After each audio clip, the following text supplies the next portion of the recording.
You've probably heard about the mysterious sea state of Atlantis.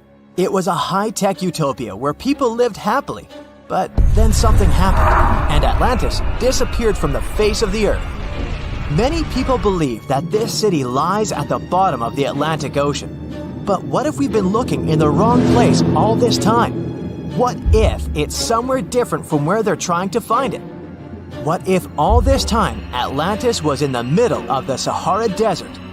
Well, this unexpected theory has some evidence, but to study this version, you first need to understand what Atlantis was and how we got to know about it.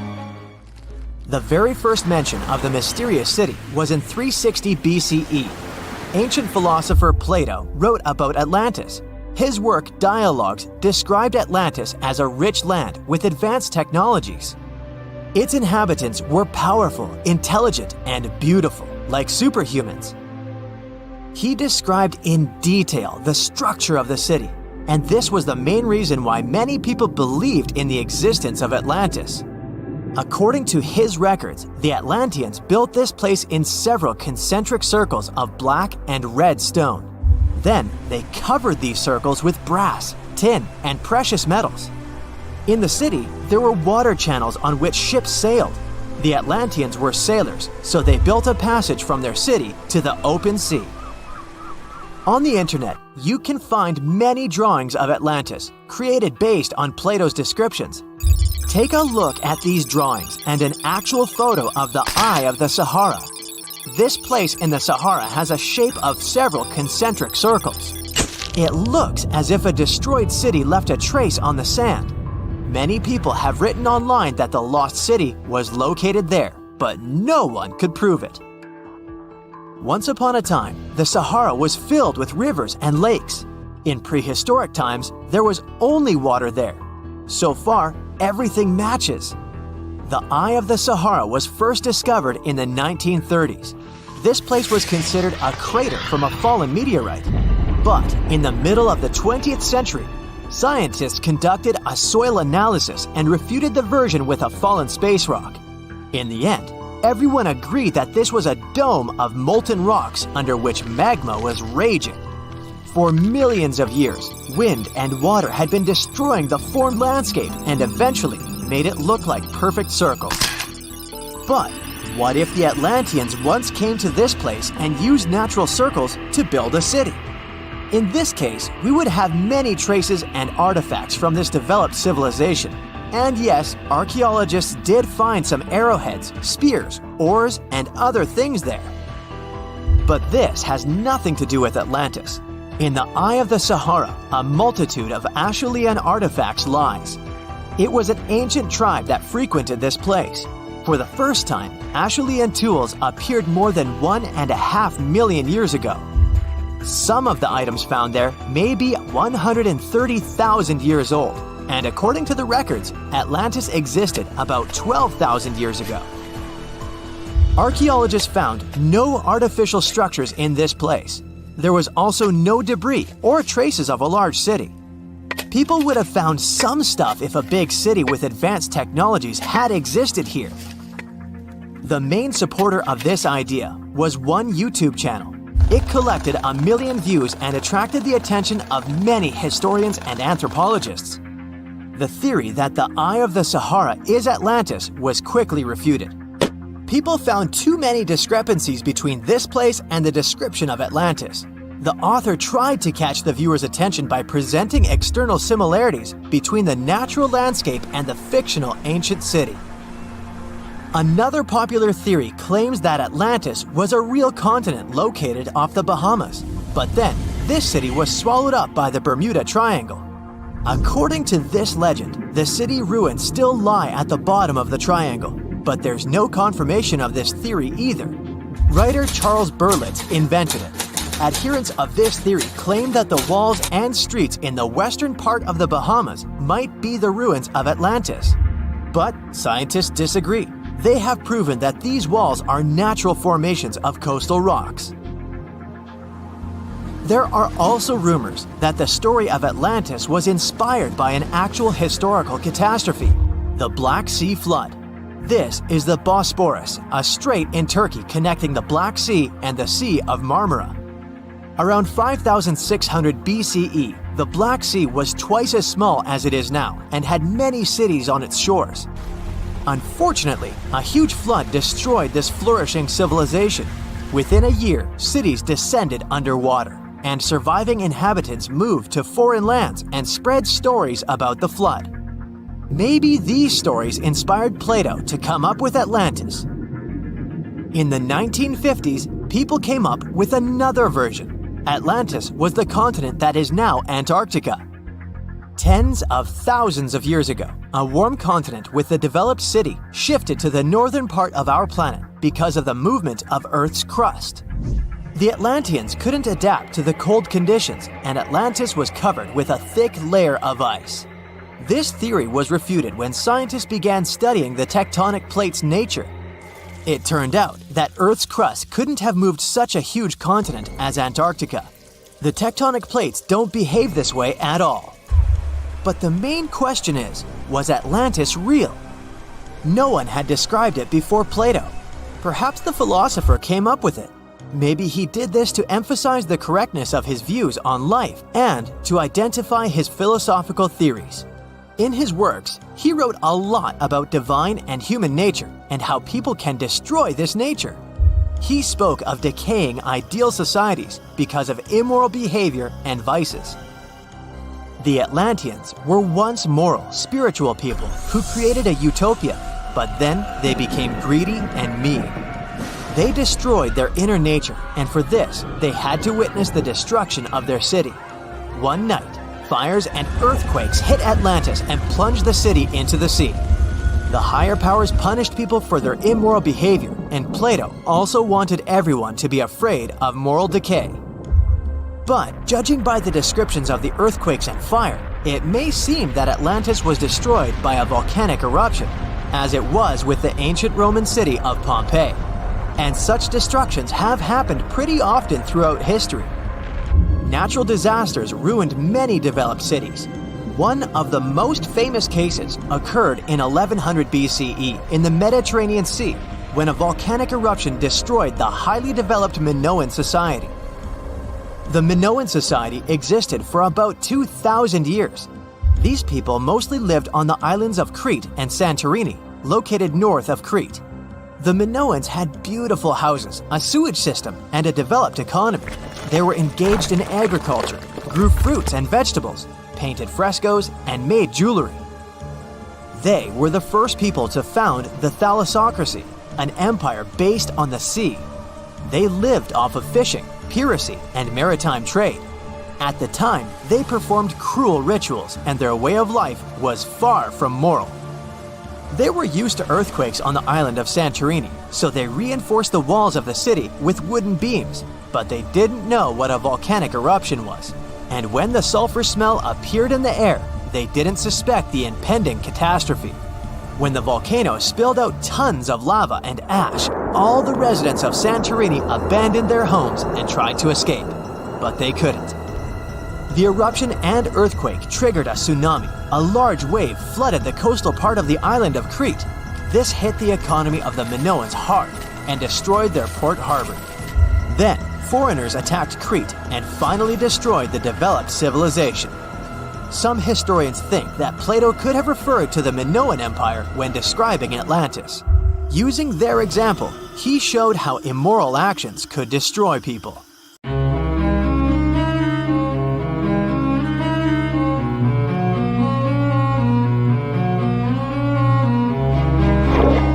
Question for you. Do you think Atlantis could be real? It remains as one of history's greatest mysteries. The legend began with Plato, all the way back in ancient Greece. The tale of a civilization that formed and prospered before our own. Atlantis was supposedly a highly technological society, much like the Mayans. But, as the legend says, due to the people's greed, they were punished by a flood that destroyed and submerged their cities.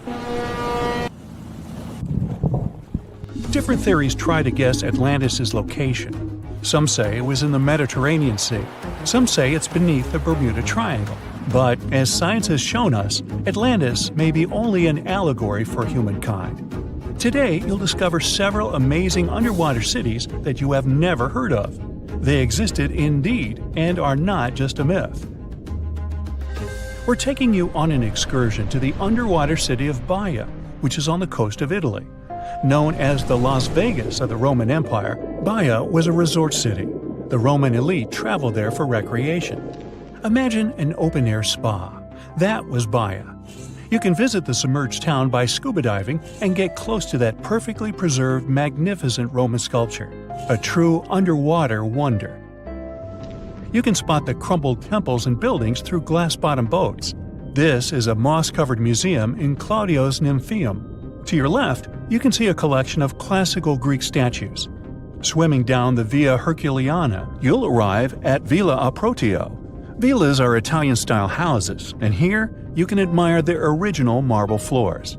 Notice the black and white patterns and the astounding shapes they make. Next, you'll arrive at Portus Julius. Can you see the collapsing wall structures at the bottom of the seafloor? You'll see well-preserved columns and limestone floors. Behold the ruins of the thermal baths of Lacus. The remaining multicolored mosaics are something great to see. You'll see their orange, blue, and green tiles if you get close enough. At Pisoni's Villa Pila, you'll see 25 preserved Roman pillars. Notice the arches, the frescoes nearby, and the magnitude of this well-kept treasure. The city was located over natural volcanic vents, so there were hot springs to be used at will. People went there looking to have an excellent time. And when I say people, I mean some of the great Roman emperors we learn about in school: Nero, Cicero, Caesar. But around the 8th century, the city was sacked and the luxurious town was abandoned. Slowly, the water level rose and the city started to drown. You are on a summer vacation off the coast of Greece, 4 hours outside of Athens, in the Peloponnese Peninsula on Pavlo Petri. You dust off your snorkel and head for a free dive on a bright sunny day. Sometime into the dive, you start noticing patterns on the seabed. 13 feet below the surface, the outline of familiar objects starts to appear, one by one. As you continue swimming, what looks like the outline of an entire city emerges before your eyes. You wonder, how could water have taken the whole city? Rocks are perfectly aligned into what appears to be the foundation of a building. Nicholas Fleming, a British oceanographer on vacation in Greece, was the person that discovered Pavlo Petri. He was documenting the seafloor artifacts. The team found the site filled with pots, storage vessels, and tools. A quern stone, for instance, is a tool used for grinding grains and turning them into flour.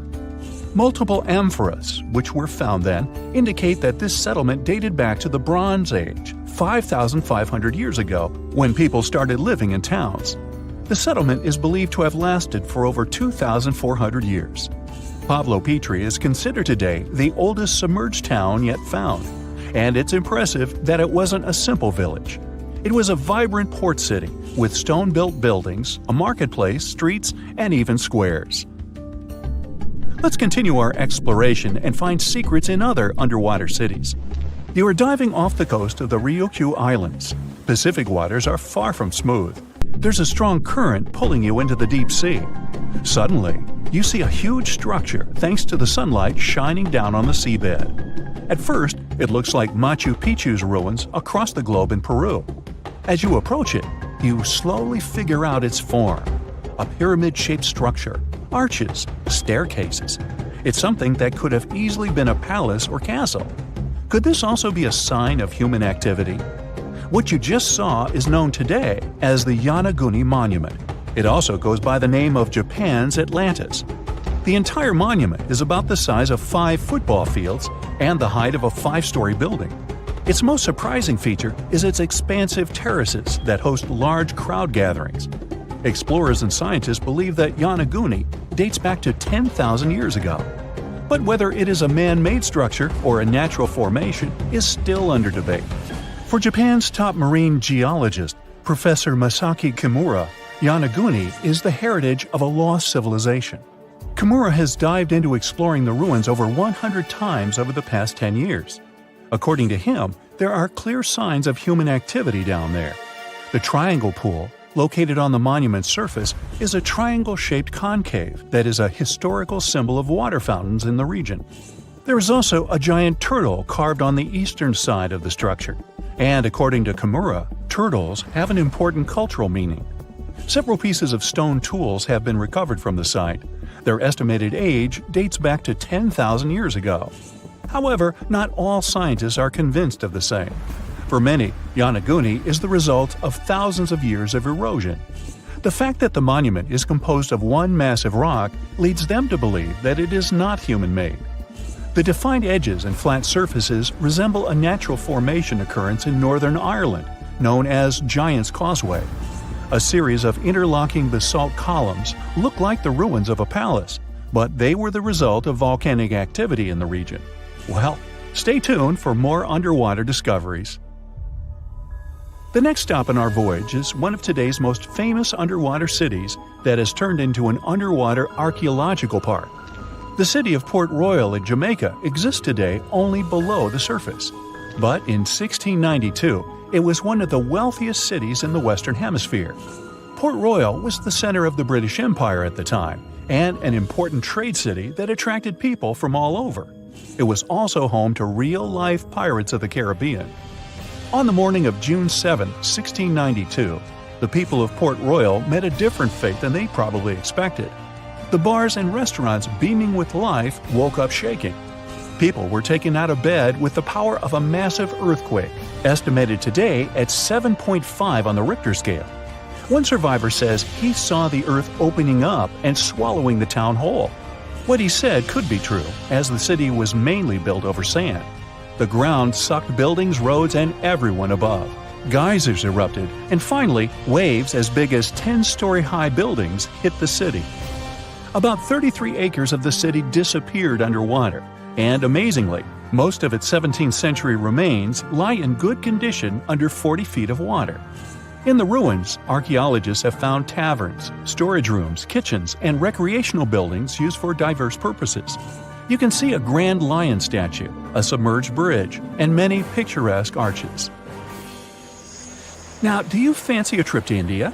Just outside its coast lies another sunken marvel. A site known as the Lost City of Cambay is located on the Gulf of a similar name. It remained hidden until 2001, when the National Institute of Ocean Technology did a routine water assessment. With sonar technology, which sends a wave of sound to the bottom of the sea, they found something far beneath the surface. Images showed well-defined geometric shapes spread along a 5-mile stretch. The remains found dated to more than 9,500 years ago, meaning that this civilization was lost at around the end of the Ice Age. Debris recovered from the site included construction material, pottery, beads, sculptures, and even bones. Scientists argue whether these artifacts are indeed from the site, but if they truly are, then the lost city of Cambay would be the oldest civilization in the world. Imagine that it's the year 2025, and our planet has completely changed. Rising sea levels, extreme weather, and the ocean becoming more and more acidic are just some of the problems people have been dealing with for years. But in one of the world's largest coastal cities, the situation has become too serious. It was a sunny day in June when a massive earthquake shook the city to its core. The ground beneath people's feet heaved and shook, and buildings swayed dangerously. People ran through the streets in panic, trying to find safety. But as soon as the ground settled, the inhabitants of the city realized the real danger. A wall of water, almost 100 feet high, was rushing toward the city, propelled by the force of the earthquake. The tsunami hit the city with unimaginable force. Entire neighborhoods were wiped out, and thousands of people lost their lives. But here's where things get interesting. In the aftermath of the disaster, the city's authorities realized that they couldn't just rebuild the city as it was before. They needed to be better prepared for the next potential disaster. And so they came up with an incredibly ambitious project to build an underwater city. The goal was to create a self-sufficient, sustainable city beneath the ocean's surface that could withstand any natural disaster. The underwater city would be powered by renewable energy, using tidal power and underwater solar panels.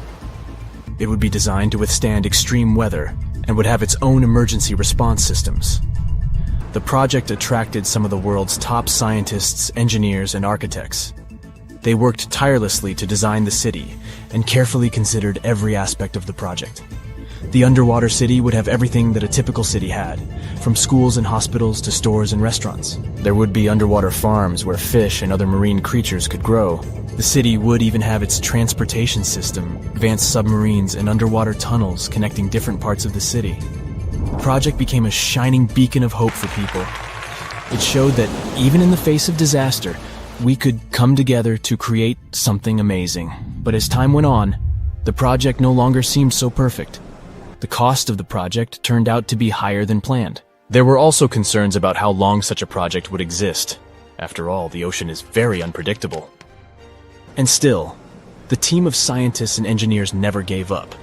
After years of trial and error, they finally created the perfect underwater city, a marvel of engineering, a self-contained ecosystem that could sustain people indefinitely. The buildings were constructed from a material that could withstand the immense pressure at the bottom of the ocean, and the city itself was powered by a network of advanced hydroelectric turbines. It wasn't long before the first wave of colonists arrived at the underwater city. There were different people in this group, and each of them had their own reasons for choosing to live in this new world beneath the waves. Some were adventurers seeking a new world to explore, while others were hoping to escape natural disasters raging on dry land. But despite their differences, all these people shared a common goal: to build a new society, one that was in harmony with the natural world. The underwater city flourished, and new discoveries were made every day. The colonists developed new technologies and ways to tame the power of the ocean. They learned to farm the sea and started cultivating underwater gardens that provided them with a steady food supply. But living underwater was challenging. People felt isolated and even claustrophobic. The situation came to a head when a group of activists started to protest against the city's expansion plans. They argued that the underwater city was a threat to the environment it was meant to protect, and that the colonists should focus on reducing their impact on the delicate underwater life. The protests sparked a heated debate among the colonists. Some of them argued that the survival of the city depended on its growth and expansion. Others claimed that the city needed to prioritize the protection of the environment above all else. In the end, a compromise was reached. The city would continue to expand, but the main priority would be sustainability and a responsible attitude to nature. The colonists would do their best to reduce their impact on the environment by using new technologies and following strict conservation rules. And they would also remember the importance of protecting the ocean and its fragile ecosystem. Years went by, and the underwater city continued to thrive. New generations of colonists were born, and they grew up in a world entirely different from the one their ancestors had known. They never saw the world on the surface, but appreciated the beauty and complexity of the underwater world they called home. And as the years passed, the city became a symbol of hope for a world struggling with the devastating effects of climate change. It showed that despite all difficulties, people could come together to create a better world. It is a reminder that the future is not set in stone, and that we can build it sustainably and in harmony with the natural world. The Bermuda Triangle is one of the most heavily traveled shipping routes in the world. Some skeptics believe that this fact solves the Bermuda Triangle mystery. Statistically, the busier the area, the higher the frequency of accidents and disappearances. While this makes sense, it's not the frequency of disappearances that's responsible for the mystery of the Bermuda Triangle. It's the lack of explanation or wreckage found. On his very first voyage to the New World in 1492, Christopher Columbus sailed through the Bermuda Triangle. Columbus reported that one night, when he was on the deck of the ship, he noticed a giant light appear in the distance, unlike anything he'd ever seen before. Columbus looked at his compass for direction, and it gave off erratic readings. You might have noticed that the Bermuda Triangle doesn't appear on any world map. This is because official institutions refuse to acknowledge that the area actually exists. No one exactly knows how many ships and planes have disappeared in the Bermuda Triangle. The rough estimate is 50 ships and 20 planes. Most of the time, the disappearances had no explanation and no wreckage has ever been left behind. When the TBF Avenger planes went missing, a massive search operation was conducted.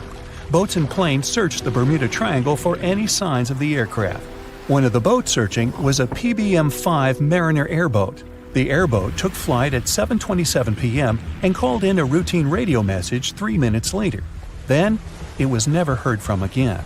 No trace was ever found of the rescue airboat or the 5 Avenger aircraft. A huge investigation was launched into the disappearance of all these vehicles, but nothing was ever discovered. The Bermuda Triangle is home to some pretty intense and unexpected weather. Storms build up quickly and unexpectedly, then disappear soon after. If you blink, you might miss it. This could explain why few distress signals are issued. Pilots and sailors never saw the weather coming. A popular theory suggests that rogue waves are responsible for the many disappearances. Rogue waves are called extreme storm waves by scientists. They occur when different weather patterns take place at the same time and cause large unexpected waves that reach up to 100 feet tall. Witnesses say that the waves look like giant walls of water. These waves could explain why ships go down fast and without leaving any trace. Just off the coast of Japan, you'll find the Bermuda Triangle of the Pacific Ocean. They call it the Devil's Triangle. Between 1950 and 1954, 9 ships disappeared in this area without leaving a trace. The ship Maroon 5 was sent to investigate these unexplained disappearances when it also vanished. After this incident, the Japanese authorities labeled the area as a danger zone, and sailors were encouraged to avoid it. Some people blame all disasters on the extraterrestrial paranormal activity. Others suppose it's all about raging natural phenomena. Some scientists believe the cause of anomalies is the environmental changes. Also, there's a really high concentration of methane hydrates on the bottom of the ocean in the Pacific Bermuda area. This gas tends to set off, and when it happens, bubbles start forming on the surface of the water. These gas eruptions can interrupt the ability to float and can easily sink a ship. Because of this chemical reaction, there won't be even a trace left. Underwater volcanoes are said to be another possible explanation for the Japanese Dragon's Triangle. In fact, they can take down even small islands. Luckily, nobody lives there. It's a pretty common thing in this area that some of them disappear underwater and others appear out of the blue because of seismic activity. You'll never find the Dragon's Triangle on any official map of the world, so nobody's quite sure about how large it is in reality. In July 2015, 2 teenagers disappeared after setting sail off the coast of Florida. There's some mystery about what the 2 teens were really getting up to. They told their parents that they were just going to fish, but they told their friends that they were crossing to the Bahamas. Shortly after they left, a line of thunderstorms moved towards the area, and the boys were never heard from again. A massive search was conducted, but sadly, nothing was found. 1 year later, the pair's boat was found off the coast of Bermuda with a broken iPhone and some personal effects left inside. One of the most popular and bizarre theories trying to solve the Bermuda Triangle mystery comes from Charles Berlitz. He insists that the area is home to the lost city of Atlantis. The missing ships and planes and malfunctioning equipment, according to him, were all caused by rays of energy let out by the special energy crystals that power Atlantis. While this sounds silly, Berlitz's theory was convincing enough that over 20 million people bought his book worldwide. Previously, the compass wouldn't work well in the Bermuda Triangle since the lines of the 2 poles coincided here, true north and magnetic north. But if you fall into this line, your compass will behave strangely. But the magnetic north is constantly shifting, and now it's far beyond the triangle. No legend says pirates of the last centuries operate in the Bermuda Triangle, or that the Flying Dutchman makes other ships disappear. A popular theory is that ships travel to the distant past or future through a time portal in the Bermuda Triangle. Fortunately, these are all myths. Just imagine hundreds of giant tentacles reaching out to a group of ships sailing through the Bermuda Triangle. In the past centuries, they could easily sink an entire fleet, since the ships were made of wood and were lighter. Squids wrapped decks with their strong tentacles, made holes in the ship's hulls with their sharp beaks. Toothy suction cups could break the masts and tear the sails. The water was filling the holds and slowly rising to the deck. The ship sank in a matter of minutes. Survivors reached the shore and told everyone about huge monsters. This is how the legends of the Kraken appeared. Fortunately, now people have sonars and equipment for monitoring the sea space. They say the main reason why this place is so enigmatic must be the magnetic fields that form this ominous triangle. Ocean floor is made of rocks containing a lot of magnetite. It's more like iron. Magnetic fields react to the high concentration of magnetite on the ocean floor, which may start a sort of conflict between the two. It can often lead to various weather anomalies and, as a result, navigation issues. And naturally, any changes in the ocean floor or the Earth's magnetic fields influence the Bermuda Triangle a lot. Magnetic fields tend to shift their position, so do tectonic plates and even the continents, even though we never notice it. The skies are usually very clear there, but back in 1883, some people witnessed abnormal things in the area. Some claim to have seen large blocks of ice falling from the skies, and the crew even managed to save one as hard proof. Seems like the Bermuda Triangle has an alternate not only on Earth, but even in space. Spacecraft usually don't disappear into thin air though, like there's no air. This anomalous area is really large and stretches right above the South Atlantic. It occupies the area from Chile to Zimbabwe and sits right at the point where Van Allen radiation belts are the closest to the surface of our planet. The Earth has two such belts, which come in handy trapping the particles that shoot in from the Sun. They do a great job protecting the Earth from radiation. The magnetic field there is lower, so it allows the Earth's radiation belt to come closer to the surface. Whenever a satellite passes by, it will be exposed to radiation, which might lead to serious damage. So, no satellite can take pictures of it.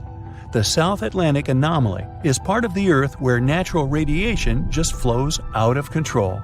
Still, there is little evidence that all these triangles are really dangerous. Many believe the Bermuda Triangle itself has been proven time and again to be nothing but a work of fiction.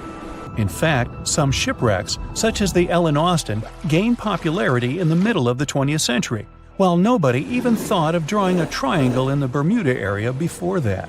The mystery was popularized by science fiction writers and became a common myth, while no serious research proved it any more dangerous than other parts of the world's ocean. So, the crew of the Ellen Austin back in 1881 weren't even aware of the Bermuda Triangle back then, let alone afraid of it. What do you think?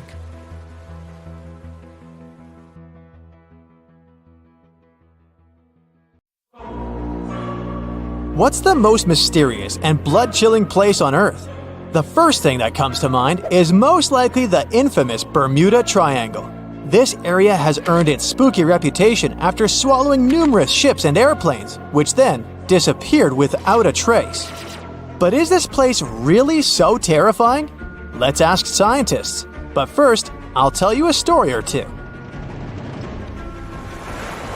One of the most infamous disappearances in the Bermuda Triangle was Mary Celeste. The ship was found adrift in the Atlantic Ocean on December 4, 1872. It was days after its journey began. Captain Benjamin Briggs with his wife and a 2-year-old daughter were heading from New York to Genoa in Italy with some important cargo. Besides the family of the captain, there were 7 other crew members on board the ship. Days later, a British ship, Dei Gratia, came across Mary Celeste by accident. Strangely, the ship was floating under a partial sail.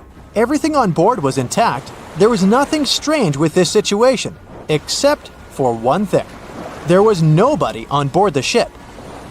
And the lifeboat was missing. There were no traces of people on the ship. It couldn't be a pirate attack since all the belongings of the crew, as well as the cargo, were untouched. Theories like an undersea earthquake, an attack of a giant squid, or a natural disaster can be ruled out as well. They just don't fit. It was a clear day. The ship was in perfect condition. Why would people leave it and never come back? Whatever the reason, neither the crew nor the lifeboat has ever been found. It was November 29, 1925, when the SS Cotopaxi left Charleston, South Carolina, and headed for Havana, Cuba, carrying a big load of coal and 32 crew members. The story has it that several days later, the steamer ran into a severe storm, got water in its hold, and started to list dramatically. On December 1st, the ship sent out a distress call, and since then, nothing has been heard from the crew ever again. the ship was believed to have vanished into thin air until it was found 95 years later. Scientists found SS Cotopaxi, and it turned out there was nothing mysterious about its story. At the moment, the ship lies at the bottom of the ocean about 35 miles away from St. Augustine, Florida. Researchers are also sure that the ship did send a distress signal during a storm, which most likely led to the sinking of the vessel. USS Cyclops was a huge carrier ship that used to supply fuel to the American fleet. On January 8, 1918, heavy and full of manganese ores, the ship departed from Rio de Janeiro and headed for Baltimore. Being only a couple of years old, the ship wasn't supposed to experience any problems. All 309 people on board felt safe and calm. But this feeling turned out to be deceptive because somewhere around March 4, 1918, the ship disappeared into thin air without sending a distress call or indicating it was having problems in any other way. In the history of the US Navy, this case remains the accident that caused the largest loss of life at a time. SS El Faro was a much more recent disappearance. This cargo ship left Jacksonville, Florida on October 1, 2015 with 33 crew members and tons of vehicles, trailers, and containers on board. The huge vessel was supposed to deliver its load to Puerto Rico, but something went wrong. A regular tropical storm that started miles away suddenly transformed into a powerful hurricane that rushed towards El Faro. It started to circle around the cargo ship, making the communication from the vessel go silent. But the most shocking thing was that after causing all this commotion, the hurricane miraculously retreated in the same direction it had come from. Weeks later, after a thorough and extensive search, rescuers finally located the ship. It was still in one piece and sitting upright on the bottom at a depth of 15,000 feet. But the blood-chilling truth was that there was no trace of the crew members on board. As for airplanes, probably the most inexplicable disappearance happened on December 5, 1945. This case got the name the Lost Patrol. Flight 19 was the code name for 5 planes that departed from a naval base in Florida on a training flight. No one knows for sure what happened to the planes, but they never returned to the base. Most experts believe the commander of this group, Charles Taylor, got lost and led the planes in the wrong direction. Those were the machines that could land on water, so hypothetically, after getting low on fuel, the pilots could ditch and wait for help, rocking on the surface of the ocean. But it didn't happen. Although 2 rescue Martin Mariner planes were searching the area all through the night and the next day, they found no trace of the 5 disappeared planes. But the most spine-chilling coincidence was that one of the rescue planes failed to return to the base as well. All 6 planes vanished into thin air, as if they had never existed. There have been several other plane disappearances when aircraft went off radars and never returned. In some cases, pilots had to send out a Mayday distress call. In others, they disappeared in the blink of an eye when everything seemed to be going perfectly fine. Of course, over the years, there have been loads of theories trying to explain the phenomenon of the Bermuda Triangle. For example, some researchers believe that ships and planes crash and disappear in the area due to methane gas. And it has indeed been proven that in some areas of the ocean floor, there are massive storages of this gas. Therefore, when gas gets released into the water, the process can sink ships and make planes crash. Potentially, it can happen so fast that a craft in distress doesn't even have time to send SOS. The theory of a wormhole is preferred by those who love sci-fi. In short, a wormhole is a space-time shortcut. While the existence of wormholes hasn't been proven yet, this doesn't stop some people from believing that this phenomenon is what causes vanishings in the Bermuda Triangle. Another sci-fi theory is based on the interface of space civilizations. it's quite convenient to blame such disappearances on extraterrestrial forces. Though why they would choose exactly this area for their abductions remains unknown. Waterspouts, or simpler, tornadoes in the ocean, are said to have been spotted in the Bermuda Triangle. This weather phenomenon raises water many feet up into the air. Potentially, this can make a ship disappear with ease. The human error theory may sound rather disappointing for those who love mysteries, but some are sure that all the crashes and disappearances in the Bermuda Triangle happen due to people's mistakes. There are too many confusing islands that are hard to distinguish from one another, as well as difficult weather conditions there. And now, let's see what modern-day scientists have to say. Disappointingly, they claim there's no mystery in the Bermuda Triangle whatsoever. The loss and disappearance of planes and ships is just a fact of probabilities. Researchers are sure that there's no evidence that in the Bermuda Triangle, mysterious events occur more often than in any other well-traveled large region of the ocean. The sheer volume of all that traffic in an area that is pretty hard to navigate gives us such unsettling statistics. But on a percentage basis, the number of vessels and aircraft missing in the Bermuda Triangle is the same as anywhere else in the world. And what theory do you believe? It was the wealthiest and most beautiful city ever to be seen. Stepping through its central gate alone would take your breath away with its elaborate decorations and towering marble statues. Everywhere you'd look, you'd find yet another marvel of civil engineering and cultural prowess. Yes, the lost city of Atlantis was truly the pinnacle of ancient civilization. That is, if it ever existed.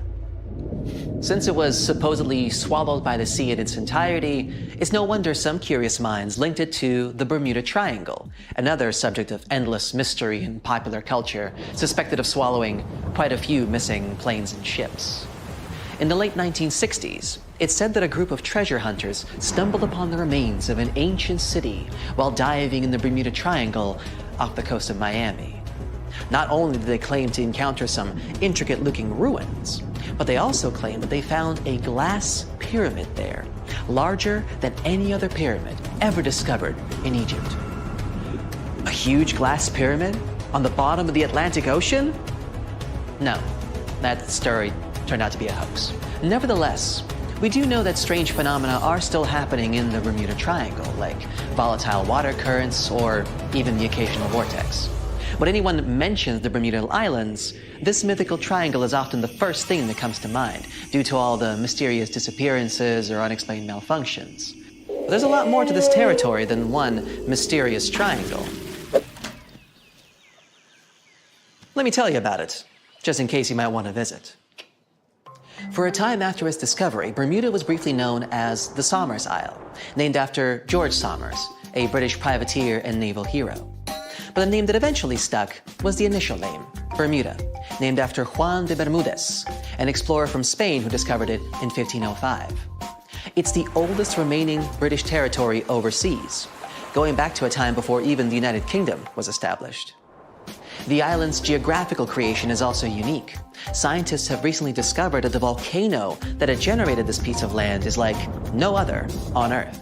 Since it has pleasant weather almost all year, it's a great place for golfing, sporting 8 world-class courses, often frequented by famous golf players or celebrities. You might just run into one by accident, if you're lucky. If you're more of a music fan, you would be interested to know that John Lennon got the inspiration for about 25 of his songs right here on this island, including classics such as Watching the Wheels, Woman, and Just Like Starting Over. Bermuda's official online travel guide even provides a Lennon-inspired itinerary, taking you from the Bermuda Botanical Gardens to the Masterworks Museum of Bermuda Art to Front Street, a district well known for its very active nightlife. William Shakespeare himself has an interesting connection with this island. His famous play, The Tempest, a story about a shipwrecked crew that end up on a magical island where they are tormented by an old man and his servants, was initially going to be set in the Mediterranean. But after learning about a real-life shipwreck in Bermuda, Shakespeare was supposedly inspired, and so moved the setting here. The island is also home to some fascinating animal wildlife. On hot summer nights, a special insect that glows in the dark, called the Bermuda fireworm, can be found in protected bay areas. There's also a unique species of birds here, the cowhouse, also known as Bermuda petrels. Believed to be extinct for about 300 years, they were rediscovered back in the 1950s, and a sanctuary was built for their protection. Currently, there are about 300 of these birds in Bermuda, total. Some of the first sailors to end up on the island at times reported strange sounds coming from inland and the surrounding waters after sunset. They even described what they heard as children screaming. So, of course, they thought it must have been because of witches or sea monsters. It took a little more time and research to figure out the sounds were coming from the cowhouse. These birds emit a very specific sound that can be easily confused with distressed human noises. Just as the Netherlands are famous for their tulips and Brazil for its coffee, Bermuda is well known for, drumroll please, onions. Yes, Bermuda used to export an amazing amount of onions back in the day, and the general quality of the vegetables produced here is said to be very high. Bermudians, that's how people living in Bermuda are called, are so proud of their onion heritage that when the clock strikes 12 on New Year's, a giant-sized onion decorated with beautiful lights is dropped in St. George's Town Square to usher in a new year. This is a big part of Bermudian tradition, as their onion heritage is a point of pride for the Bermudian people. The community of Bermuda is known to be tight-knit and to be very friendly and sociable. It's common to say hi to everyone on the street, even if you aren't properly introduced. Not greeting people when entering a shop or jumping into a bus is actually considered rude, so be sure to get accustomed to locals saying hello when paying a visit. Another fascinating aspect of Bermuda is its architecture. The houses are all painted in bright, zesty colors. Bermudians take very good care of their homes, even repainting them every 4 to 5 years. And they can even choose the color of their house without any limits. The roofs, however, are a completely different story. When visiting, you will notice that they are all white and terraced. Here's why. Since there is no public water system in Bermuda, people living here have to collect their own water. And that's what the roofs are for. Rainwater is collected on the roofs and then funneled into water tanks for storage and future use. That's why it's so important that the roofs remain white. Not only is it much easier to spot debris on a white surface, but the white cement also helps with sanitizing the water. What about transportation? Well, only residents can drive a car here, and only a single car is permitted per household in terms of ownership. So if your trip itinerary includes renting a car, you may want to rethink it. If riding a bus is not your preference, there's always the option of renting a scooter. You just have to remember to drive on the left side of the road. It is a British colony after all. This wonderful location is also one of the few places on Earth with pink, sandy beaches. Because it's surrounded by coral reefs that are responsible for the special red pigment, Bermuda is home to some of the most spectacularly colored beaches in the world, such as Horseshoe Bay Beach, West Whale Bay, or South Shore Park. For those interested in more of a culinary experience, Bermuda has some interesting local dishes to explore. Its geographical location and the fact that it's surrounded by water mean that most local courses are based on fish and seafood. Here you can get a nice codfish breakfast, a Bermuda fish cake, or their famous Hoppin' John, a dish made with black-eyed peas, sliced sausage, bacon or chicken, Bermuda onion of course, and some brown rice, often seasoned with garlic and thyme. They do this last one for special occasions, like in January, during the Bermuda Restaurant Weeks, a culinary festival that you'd better not miss if you love a good feast. For a place to chill with a fantastic view, Bermuda offers 2 historic lighthouses, each with its own delightful peculiarities. To get to Gibbs Hill Lighthouse, for example, you would have to make a long pilgrimage up 185 steps. There's no elevator to get you there, so be sure you're properly hydrated before starting the journey. The panoramic view of the ocean, however, will make up for all the effort. There is also St. David's Lighthouse, which is known as an ideal spot for whale watching. Particularly in March and April, humpback whales generally pass through these waters as they travel north to their feeding grounds in Canada. The National Museum of Bermuda also provides an array of unique experiences, such as the Dolphin Quest. Through this program, tourists have the opportunity to view, meet, and interact with dolphins in a sheltered, natural ocean lagoon environment. Searching for the best hidden Instagrammable spots? Then Crystal and Fantasy Caves is the place for you. They were actually discovered by accident in 1907. Two young boys, Carl Gibbons and Edgar Hollis, lost their ball while playing cricket. When one of the boys went down a hole to get the ball back, he discovered this magical place full of crystal formations surrounding a beautiful lake. Crystal and Fantasy Caves attract a huge number of tourists each year, and through a number of recently constructed bridges, they are now more easily accessible. Be sure to wear comfortable shoes, though. There's lots of other geographic, historic, and cultural attractions I could talk about, but I think you get the gist. Bermuda is a lovely and vibrant island paradise that offers so much more than conspiracy theories about missing planes and lost cities. The weather is pleasant, the people are friendly, and there's so much to do on this beautiful island. So what are you waiting for? Book a flight today! Just a suggestion, of course. Phew! This summer has been turning up the heat like never before. We feel like roasted marshmallows on a sizzling grill. Yes, the world is getting hotter, but some regions have always fought with high temperatures.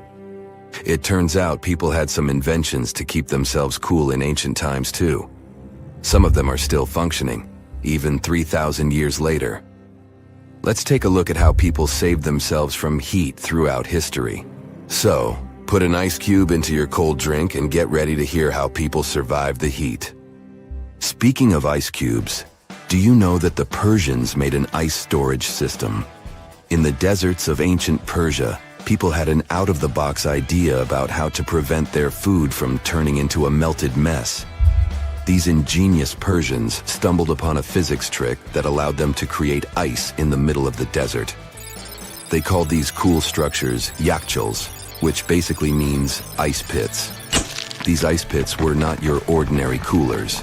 They were like secret underground fridges. They looked like dome-shaped mud brick structures on the outside, but inside, it was a whole different world. These ice pits had an evaporation cooler system that worked like magic. At night, when the desert cooled down, Persians made use of the radiative cooling effect. They set up cleverly designed trenches to hold thin layers of water. The water froze, defying the desert heat. Then there were underground square storage areas. The Persians collected the melting ice water from these cool trenches, and during the night, they froze it again, making the most of the desert's natural chill. To add to the cooling effect, they built a wall to shade the storage areas from the hot midday sun. And that's not all. They had this fantastic wind-catching contraption called a badger that caught the breeze and directed it right into the ice pits. Fresh air plus ice. Cool breeze. A winning combo. They even had intricate water channels called qanats to bring water to the ice pits and homes all the way from the nearby mountains. As time passed, these yakhchals faded into history and modern technology took over. But hey, there's good news too. Some awesome folks in Iran are restoring these ancient coolers.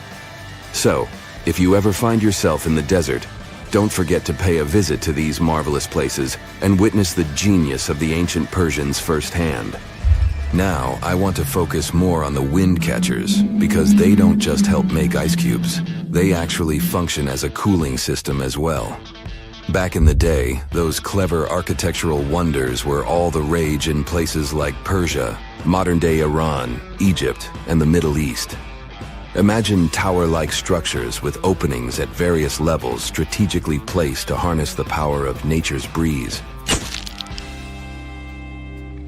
These openings were like magical portals for the wind. They captured those refreshing gusts and guided them right into people's living spaces. Basically, they were natural air conditioners. The breeze would gracefully flow downward, cooling the ground as it danced through the building. The secret sauce lies in the details. The tower's height, the number of sides, the openings, and the positioning of the interior blades. Everything plays its role in how efficiently the wind towers work out. Thanks